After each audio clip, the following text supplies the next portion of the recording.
The next matter before the court this morning, set to begin at 11:30, is Sovereign Bank v. Singh. We are a little early. Are all the parties here and ready to proceed for that case? Yes, Your Honor. Yes, Your Honors. Then we will hear it a little bit early. Both sides will have 15 minutes to argue. The appellant may reserve up to 5 minutes for rebuttal. If you are the appellant and wish to reserve that time, please let me know when you get started. I'm keeping the clock this morning to keep you apprised of the passage of time. The court is ready to briefs, and we are ready to proceed when you are. Okay, Your Honor. I'm Robert Oldham, attorney for appellants. Mr. and Mrs. Chima. There's been some confusion over their names. It's Singh Chima and his wife Rajinder Kaur Chima, and they have 4 children. This case involves the foreclosure action against their home in the city of Akron, county of Summit. And the case really, the first and foremost issue is one of standing and real party and interest. And counsel, would you like to reserve any time for rebuttal? Yes, I'd reserve 2 minutes or so. Thank you.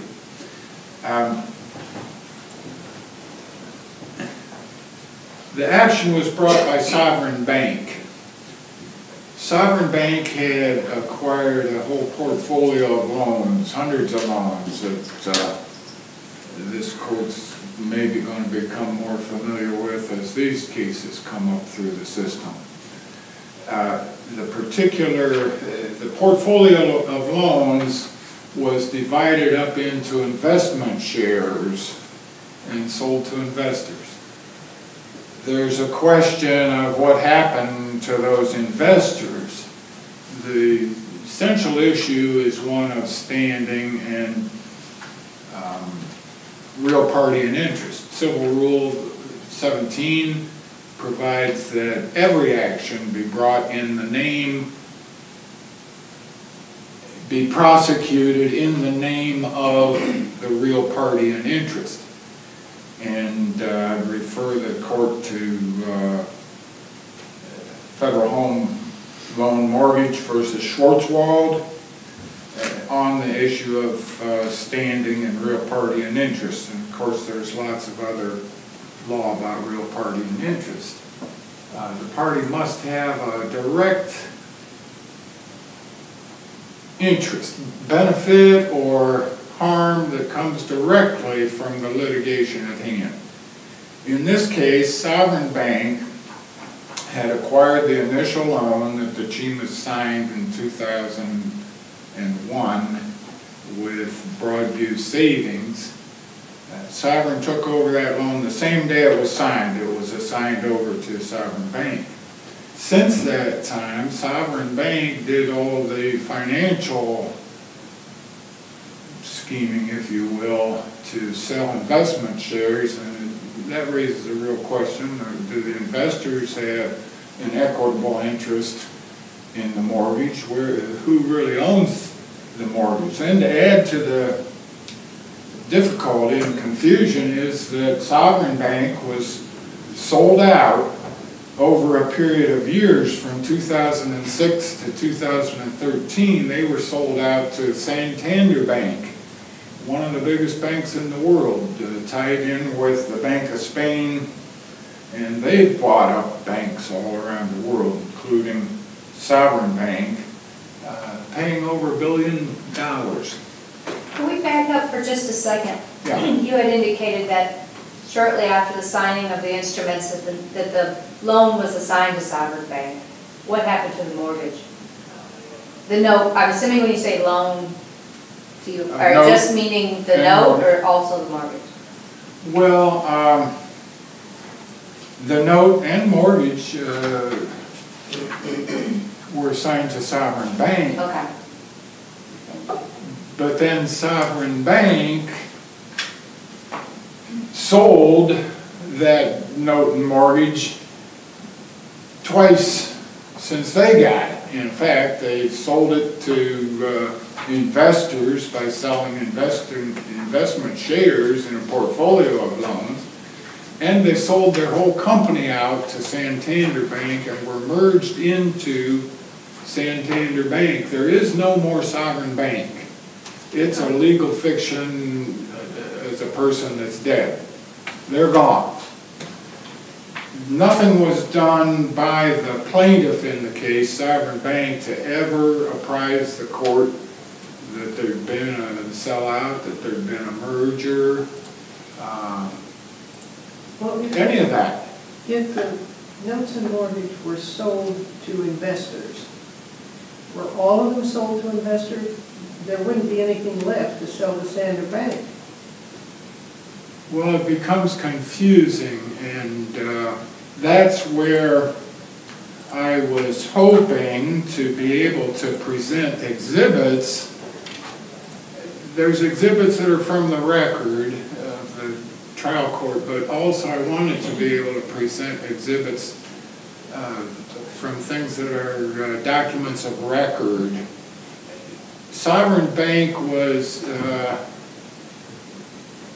there were some kind of fraud charges brought against them by Office of the Comptroller of Currency and by the federal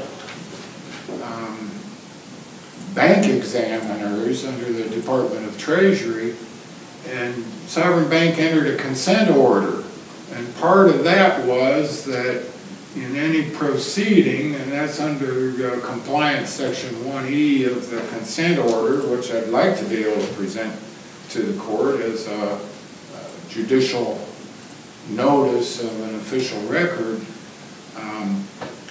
they were to be able to show what happened and track and show all the documentation, because there was a big problem with what did happen to these mortgages. Now, in this case, there was a prior related case that actually this 2013 commonplace case was considered a continuation of the 2008 case against the Chima family. And in that case, Sovereign Bank had gotten to the point of a scheduled sale. They withdrew. They filed a motion to withdraw the precipice of sale, and the lower court issued an order terminating the sale, because Sovereign Bank stated, and that document is part of the record, that they had problems with their assignments, affidavits, certifications, and the mortgages were a mess, and particularly in view of the federal orders against them and the investment shares that were sold. So they knew they had a mess, and what they wound up doing is trying to avoid all that mess on the mortgage by foreclosing in their own name still as Sovereign, even though they'd sold out and no longer existed. Keep their name as Sovereign because that's what the mortgage originally was in Sovereign Bank, and bypass that by trying to get an order of foreclosure. And what they did, see, we were in mediation in this court, and the mediation, during mediation, there'd been a scheduled sale in the lower court that discussions and presumption was that that sale was stopped because this case was up on appeal. Well, no, the Sovereign Bank went ahead with that sale, and they filed judicial instructions to the sheriff of Summit County to issue the deed. Sovereign Bank bought the property back at sheriff's sale, but they wanted the deed issued directly to Santander Bank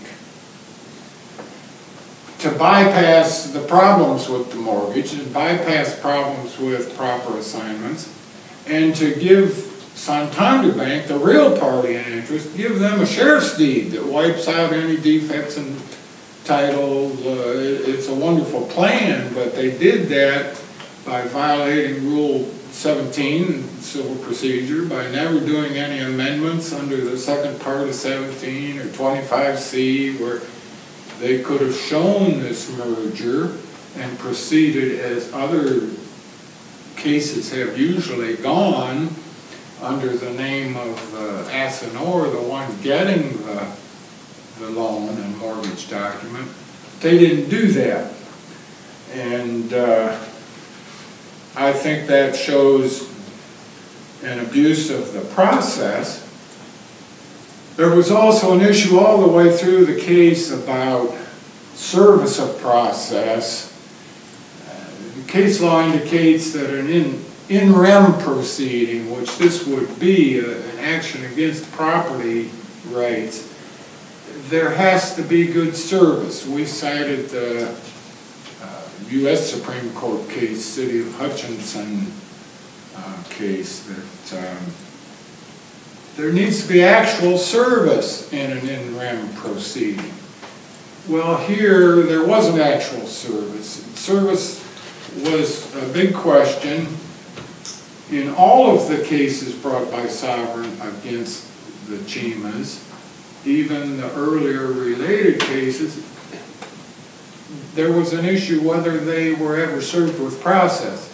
In this case, they didn't receive any kind of documentation, which made it nearly impossible to defend the case, and which made mediation essentially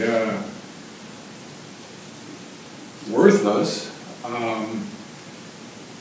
because of that failure to disclose what was going on. The case of Drescher versus Burt, cited in the briefs, is important. There is a duty on the part of the plaintiff to fill in the record, so to speak, of what's really going on and who the correct parties are. And in this case, none of that was done. And I think part of the service thing was to bums rush this case through common pleas court and get a judgment of foreclosure, and then bypass all the problems with the documents by doing a sheriff's deed direct to the real buyer, who was Santander Bank.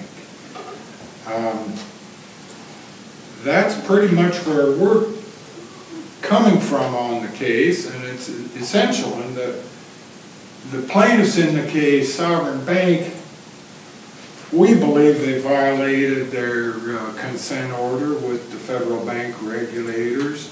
They certainly violated the rules of civil procedure in bringing the action under the wrong party's name. And we think they knew better, and they did this on purpose to avoid the problems that they had with the mortgage, and then that left the client and two different counsel that they did have during the multiple case proceedings. It left them in the dark, and it left the court in the dark. The court was abused by the process, and we believe that's wrong. The defendants are entitled to know who's suing them. They're entitled to know what the case is all about. They didn't get any notices of default, your loan's coming due. Then they were pushed into a modification loan as part of the 2008 case in 2009.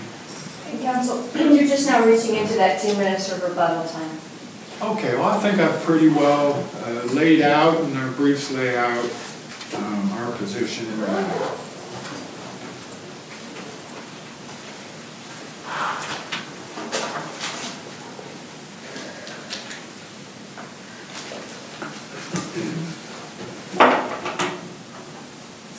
Good morning, and may it please the court. My name is Matt Richardson, and I'm from Manly Keys, and I represent Sovereign Bank in this appeal. This court should affirm the trial court in every respect, because the issues the borrower raises on appeal, he did not present to the trial court, and did not give the trial court an opportunity to decide them in his favor. This is an appeal of an order in the trial court granting summary judgment to my client. Consequently, a de novo standard review applies.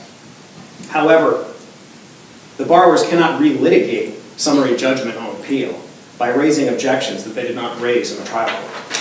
So Sovereign Bank had your argument, Sovereign Bank had standing was the real party interest when the complaint was filed. Yes, Your Honor, that's correct. But sometime during the pendency of the case, Sovereign Bank sold the mortgage and the note. I'm not aware of any such facts, and the record is devoid of them.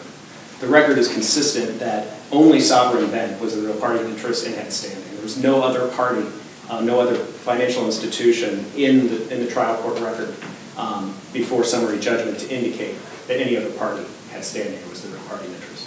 Okay, well, you answered that question. There's nothing in the record, so now he's alleging, obviously, that that's the whole point, that you didn't supplement the record, that you didn't file a motion to substitute a party. Well, if that's the case, it's not a problem under the Ohio Civil Rules, because under Rule 25C, if an interest that the plaintiff has in the proceeding is transferred to another party, the original plaintiff can maintain the action in the original plaintiff's name unless the court orders it by motion or sua sponte. And no party filed a motion to that effect. Consequently, there was no issue as to who should be the proper plaintiff after the complaint was filed. And I might also add, too, that the borrower did not assert lack of standing or lack of real party and interest as a defense to the complaint, and did not raise either of those issues at all in the trial court. If you don't substitute a party, and I understand we may be speaking hypothetically here, but if you don't substitute a party and you get judgment against a party that's no longer the legal entity owning the note and mortgage, where does that leave you? It leaves my client and the borrower with a valid judgment. And because the rules are consistently applied, there's no error by the trial court in granting a summary judgment motion to a plaintiff who is a proper plaintiff under the Ohio rules and whose status as the plaintiff no one objects to. So what's the purpose of ever substituting? Why even bother? I think it's not a big deal either way because the Ohio civil rules seem to indicate that that it's not. I guess it depends on the circumstances. If a party is motivated enough to make sure there's a substitution, the party will file a motion, and that could be the plaintiff or the defendant. In this case, no motion was filed. So you're saying you never lose standing? Correct. And it doesn't matter whether you're, like I'm thinking of this situation that we get all the time where somebody dies during the pendency of a case. So you're saying it doesn't matter? Standing is determined based on the circumstances that are in place at the time the complaint was filed. Mm-hmm. And there's no question that Sovereign had the right to enforce the note. It was specifically endorsed the note by the originating lender and was the mortgagee of record. And as my friend just stated, the note and mortgage were transferred to Sovereign Bank the day that the note and mortgage were executed by the borrowers. I'm sorry. Pardon. Go ahead. I was just going to say that, and the borrowers entered into a loan modification to resolve a prior default. They entered into it expressly with Sovereign Bank in 2011. I know, I remember reading that, but I'm still trying to understand this. Okay, so we're not talking about standing, we're talking about the real party and interest. Right. Yes, Your Honor, I would agree with that. And again, no objection was made in the answer that the borrowers filed, and the borrowers did not at all respond to the summary judgment motion at all. Did not raise an objection of any kind, and did not produce any summary judgment evidence to attempt to establish a triable issue of fact. Thanks. The first three assignments of error that the borrowers have raised relate to this undisclosed merger, alleged undisclosed merger, I might add, from involving Sovereign Bank and Santander Bank. But again, there's nothing in the record to support that. And as I mentioned, the borrowers did not oppose summary judgment and did not produce any summary judgment evidence. And as to standing, as I just mentioned, the Sovereign was the mortgagee of record. Sovereign attached a copy of the note to the complaint that had been endorsed specifically to it by the originating lender, and then there was the loan modification as well. And Sovereign's affiant testified that Sovereign had possession of the note when the complaint was filed and authenticated a copy of the note that was identical to that attached to the complaint.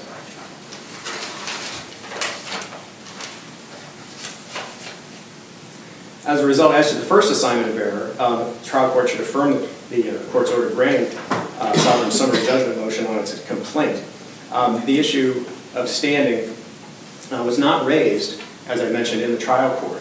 Now, as a technical matter, the borrower can raise that for the first time on appeal, but anyone who does that, any party who does, necessarily faces a steep uphill battle because the record is what it is on appeal. And if the borrowers have not made a record, or if the record itself does not indicate inconsistencies, then it would be likely the case that the appellate court would affirm the trial court's judgment because there was nothing for the trial court to indicate that the plaintiff lacked standing. The second assignment of error is essentially the same argument, and it relates to an alleged duty on the part of my client, Sovereign Bank, to disclose that there was a transfer. But again, there's nothing in the record supporting this claim. No issues were raised in the trial court, and Rule 25C does not require this disclosure. So the trial court was correct to grant Sovereign's summary judgment motion on its complaint as to the second assignment of error. The third assignment of error relates to alleged due process rights that were violated because the borrowers allegedly, for the first time on appeal, now claim that they don't know who their mortgage holder is. Again, the borrowers did not raise any issue in the trial court. They filed a one-page answer that included no specific denials of any allegations in the complaint and no affirmative defenses. And no due process rights were violated. The borrowers filed an answer to the complaint and did not allege as a defense that they were not served. As a result, under Rule 12, they necessarily waived that defense that they were not served. The fourth assignment of error relates to a claim that the borrowers were subject to predatory lending related to the loan modification. But there are no legal authorities cited in the brief regarding that assignment of error, and I would simply ask the court to ignore it. And if predatory lending is anything, it's an affirmative defense. Again, that was not raised, and the borrowers would bear the burden of proof on that affirmative defense. I just want to address the borrower's reply brief. Just as the borrowers raise issues on appeal for the first time that they never raised in the trial court, the borrowers raised issues in their reply brief in this appeal that were not raised in prior briefing. Now, for the first time on the appeal, the borrowers claim that they were not served. That's a violation of Rule 16C, which is to raise an issue outside the scope of a reply brief. As a result, this court should ignore or strike the argument. And again, it's waived because the borrowers did not assert it in their answer. Anyway. The borrowers claim that issues they are raising for the first time on appeal should have been disclosed to them. The borrowers did not conduct discovery. They have a duty to ferret out these issues. And there's nothing in the trial court record to indicate anything about any subsequent transfers of the note mortgage to any other party. And they cite no authority, legal authority, supporting this alleged duty the plaintiff has, and ignore their own duty. And the borrowers argue that the burden of proof at summary judgment does not shift to them if the movement has committed bad faith, but there's nothing in the record to indicate that Sovereign Bank committed bad faith. There's no way that the trial court could have erred in granting summary judgment to Sovereign when the borrowers never responded to the motion. I guess I just told somebody that you should always just assume that we're all dumb until we prove ourselves differently, but I'm just not quite getting how it, because just trying to think this all through, but you seem to be just indicating it doesn't really matter as long as you have standing. It doesn't matter if you sold the note mortgage 10 times. Nobody objects.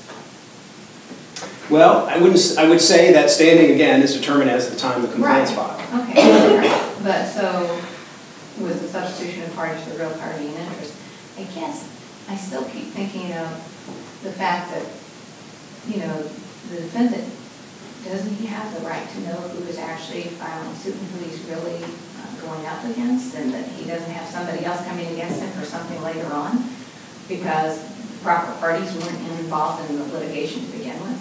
Well, I think if this was a very important issue to the borrowers, they would have raised it in the trial court, but they didn't raise it. A standard Well, how do defense. they know? Well, a standard defense in foreclosure actions is that the plaintiff lacks standing and the plaintiff is not the real party in interest. It's a garden variety. In this case, the borrower cited I understand that, no. but you're saying, your argument is that at the time the suit was filed, that Sovereign did have the note and mortgage, so they had standing. Yes. And you keep saying there's nothing in the record to contradict anything that says that, and I understand there's nothing, I understand your argument that there's nothing in the record. I guess what concerns me is whenever I am on a panel and as a judge for a court of appeals, I don't make a decision based on just this particular case in front of us. We have to look at the overriding law for this issue. Right. And, I mean, sometimes we can narrow it down, but the majority of the time, it's not just individual case in front of us, like a trial court. Right. It's that area of the law. And what I'm concerned about is the ramifications of your argument on different defendants, not only just in foreclosure actions, but in general. Because if it doesn't really matter that the right party is before the court, as long as the right party was before the court when the complaint was filed, how do we have any finality? What prevents that party from later filing against the same defendants?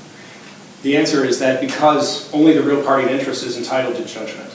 And Sovereign Bank produced an affidavit to indicate that Sovereign Bank was the party entitled to judgment, was the party currently holding the note and mortgage. The complaint was filed in February 2013. The motion for summary judgment was filed in October 2013. And if the borrower is alleging that at some point between February and October 2013, the note and mortgage changed hands and then came back to Sovereign, again, there's nothing in the record to support that. Borrowers didn't conduct discovery, they didn't assert affirmative defenses. And the record is clear that the right party had standing, the right party was entitled to judgment. There's nothing to contradict it. Okay, thank you. And if there are no further questions, thank you very much. I urge the court to affirm the trial court in every respect. Counsel, you have just over a minute and a half remaining. Thank you, Your Honor. Your Honor, I don't agree with Mr. Richardson that it was up to the defendant to ferret out the real story in this case. I even question the certificate of readiness filed by Sovereign Bank under Rule 11, Common Pleas Court for foreclosure actions, that they had all the assignments and everything else that was required, merger documents and so forth. The merger took place over a number of years from 2006 on up. Name change occurred earlier than 2013. By October of 2013, the name change was official worldwide that Sovereign Bank no longer existed. It was now Santander Bank. But if there's nothing in the record, what are we to do?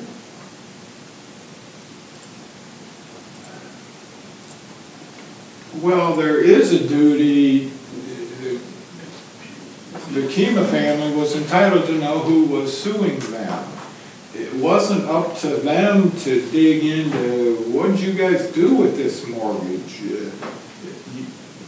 We're hearing we're supposed to send our payments to Santander Bank now. What's up with this Santander Bank?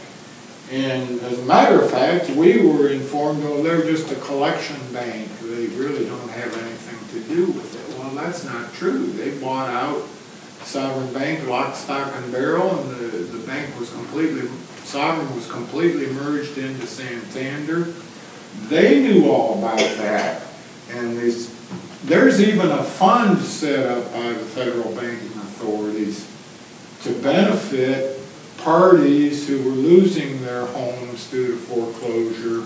And counsel, I need to inform you that you've reached the end of your allotted time today. All right, thank you, Your Honor. Thank you both for your presentations this morning. The court will take the matter under advisement, issue a written decision which will be mailed to both sides, as well as posted on our website and the House Supreme Court website. Thank you both.